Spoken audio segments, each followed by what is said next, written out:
Hey guys, how the hell are you? Today we're going to do a mostly all new unbiased gear review on the new Eyemaster metal distortion pedal from TC Electronics.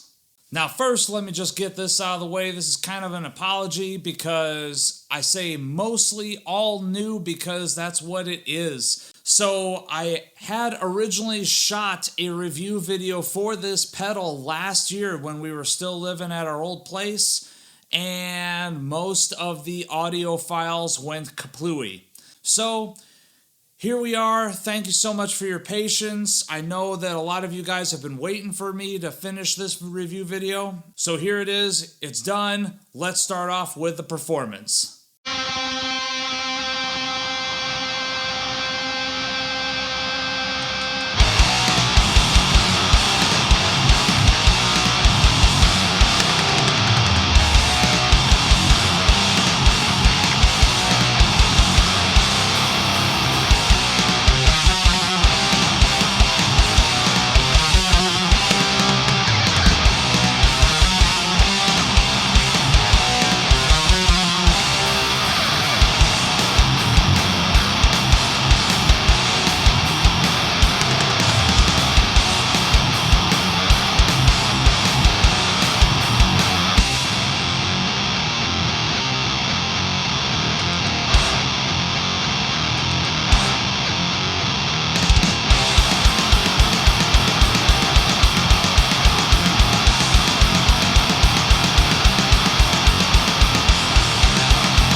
So first of all, talking about the specs of this pedal, as you guys may or may not be aware, this is based on the Boss HM2. You guys know I love my HM2 clones, and this is TC Electronics throwing their hat into the ring. So what this is this is the Boss HM2 tone that can be had on a budget. That's why this pedal is so super important.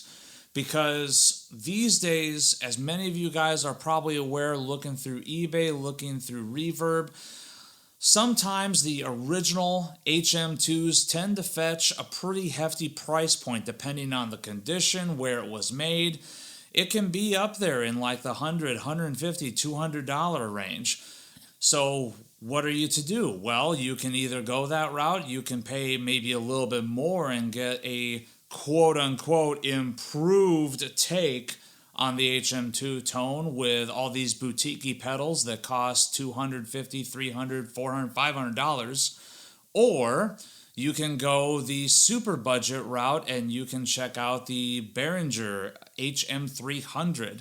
Now, I'm not necessarily the biggest fan of that pedal. I thought that it had enough sonic differences to it that it wasn't my thing. It sounded too much not like an HM2. So that's where this comes in. This is about twice the price of the HM300, but substantially better quality. We've got an all-metal housing here, built to take the punishment of players performing on stage. We have a simplified layout with just two pedals, gain and volume. We have input, output, and a 9-volt jack there. It can also be powered by a battery internally. Really, this thing is just all about trying to capture as much of that fucking hollowed, insane, crazy Swedish buzzsaw tone as possible in a package that costs less than 60 bucks. So depending on where you purchase it from. Which, truth be told, I think is something that's commendable for even attempting. But we're here to talk about the tone, right? How does it sound? Does it kick ass or does it fall flat? Well, let's just go right into it. Okay guys, and now for a proper tone test. The tools we are using are as follows. We are using the Washburn WV40 Vindicator V that I've had for about 10 years now. It has been fitted with Seymour Duncan Blackout Active Humbuckers, something that a lot of you guys are probably familiar with. And we are running it through my Kemper. We're running it into a PV6505 profile, their Crunch 1 profile created by Double Impact Drum Studios. All of the controls are set to high noon except for the gain, which is on about 2.5. And that is the bypass tone that we are playing with.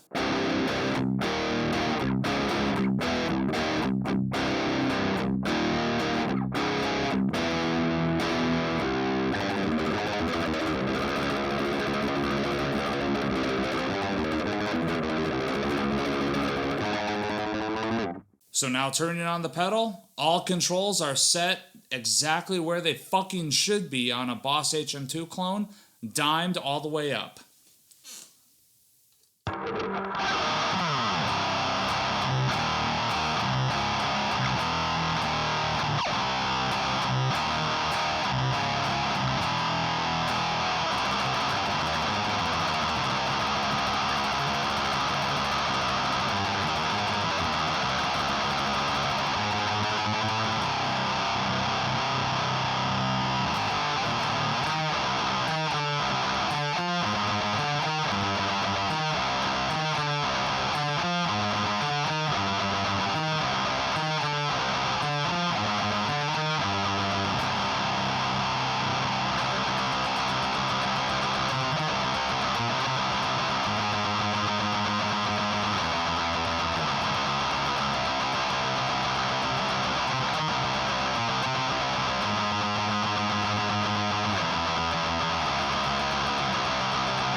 Now, if you must get down to tweaking the knobs a little bit on this beast, well, this is kind of what it does.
So look, this pedal is what it is. It is a sub $60 box that captures a pretty damn close version of the HM2 tone.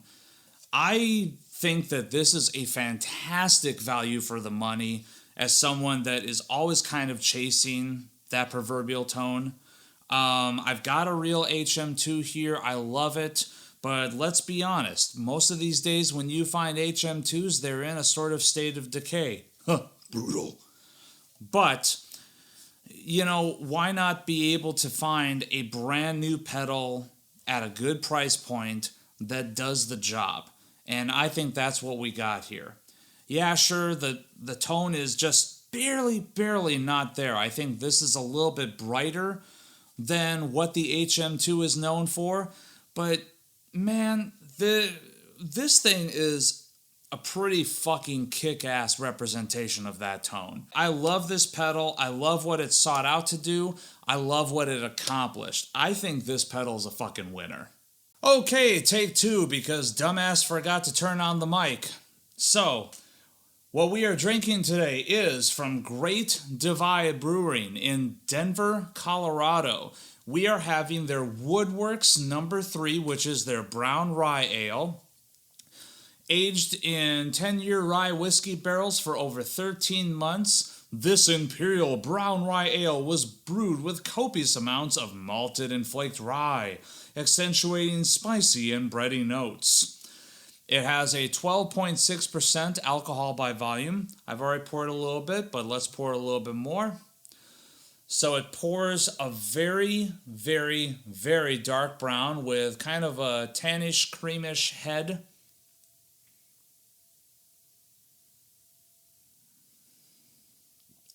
It tastes just as boozy as it smells.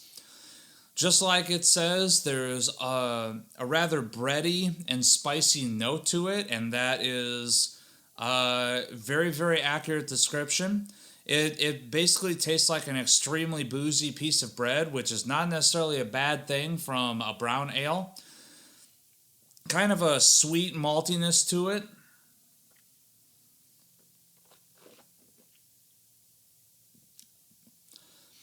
Detecting a bit of plum and other dark fruits in there too. This is very nice. It tastes a little bit less like a regular brown ale, and it tastes really similar to some of the best Belgian quads that I've ever had. Just kind of that rich, delicious, complex kind of flavor to it, and the extra booziness added from the barrel aging process. This is really good. So that's it. That's all I've got. Leave a comment in the comments section below. Like this video. Subscribe to this channel. There's a lot more unbiased gear reviews to come. A lot more other videos to come too. Find me on social media. Pretty much most platforms. Screen name is always the same. Arnold Plays Guitar.